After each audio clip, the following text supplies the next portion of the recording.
سیرت سیدہ فاطمہ الزہرا رضی اللہ تعالیٰ عنہا۔ انتقال نبی صلی اللہ علیہ وسلم پر سیدہ فاطمہ الزہرا رضی اللہ تعالیٰ عنہ کا اظہار غم۔ جب نبی کریم صلی اللہ علیہ وسلم پر مرض کی شدت نے اضافہ کیا تو حضرت فاطمہ رضی اللہ تعالیٰ عنہا پریشانی کے عالم میں فرمانے لگی، ذرا کرب نبا، افسوس ہمارے والد کی تکلیف۔ نبی کریم صلی اللہ علیہ وسلم نے فرمایا، آج کے بعد تیرے والد کو کوئی تکلیف نہیں۔ پھر جب آپ صلی اللہ علیہ وسلم کا ارتحال ہو گیا اور آپ صلی اللہ علیہ وسلم دار فانی سے دار بقا کی طرف انتقال فرما گئے، اللہم صلی علی محمد وعلی آل محمد وبارک وسلم۔ حضور صلی اللہ علیہ وسلم کی رحلت پر نہایت درد و افسوس کے عالم میں فرمایا، مجھ پر مصیبتوں کے اس قدر پہاڑ ٹوٹ پڑے ہیں کہ اگر یہی مصیبتوں کے پہاڑ دنوں پر ٹوٹتے تو دن رات بن جاتے۔ سیدہ فاطمہ کی مرض وفات اور ان کی تیمارداری۔ نبی کریم صلی اللہ علیہ وسلم کی وصال کے بعد حضرت فاطمہ رضی اللہ تعالیٰ عنہا نہایت مغموم رہتی تھی اور یہ ایام انہوں نے صبر اور سکون کے ساتھ پورے کیے۔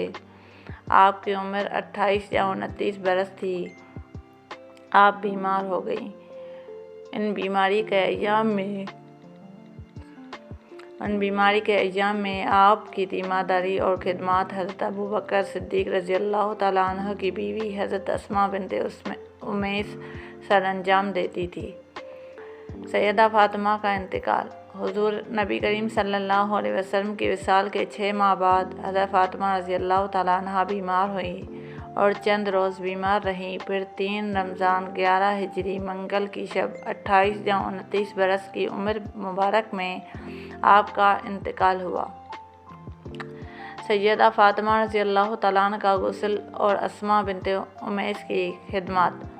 حضرت فاطمہ رضی اللہ تعالیٰ عنہ نے وفات سے پہلے حضرت ابوبکر رضی اللہ تعالیٰ عنہ کی بیوی حضرت اسماء بنت امیس کو وصیت کی تھی کہ آپ مجھے بعد از وفات غسل دیں اور حضرت علی رضی اللہ تعالیٰ عنہ ان کے ساتھ معاون ہو۔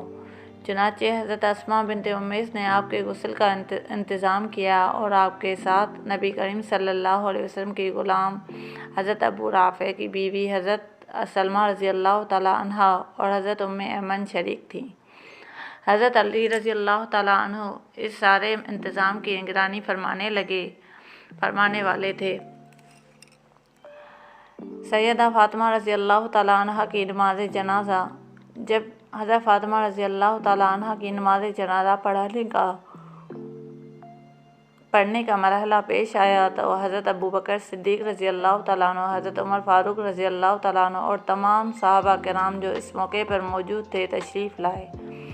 حضرت ابوبکر صدیق رضی اللہ تعالیٰ عنہ نے حضرت علی المرتضیٰ سے فرمایا، آپ آگے تشریف لا کر جنازہ پڑھائیں۔ جواب میں حضرت علی نے فرمایا کہ آپ رسول اللہ صلی اللہ علیہ وسلم کے خلیفہ ہیں، میں آپ کی موجودگی میں نماز پڑھانے کے لیے پیش قدمی نہیں کر سکتا۔ نماز جنازہ پڑھانا آپ ہی کا حق ہے، آپ تشریف لائیں اور جنازہ پڑھائیں۔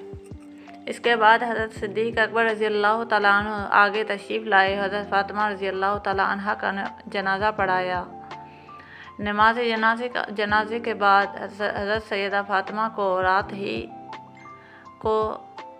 رات کو ہی جنت البقیع میں دفن کیا گیا اور دفن کے لیے حضرت علی رضی اللہ تعالیٰ عنہ، حضرت عباس رضی اللہ تعالیٰ عنہ اور حضرت فضل بن عباس قبر میں اترے۔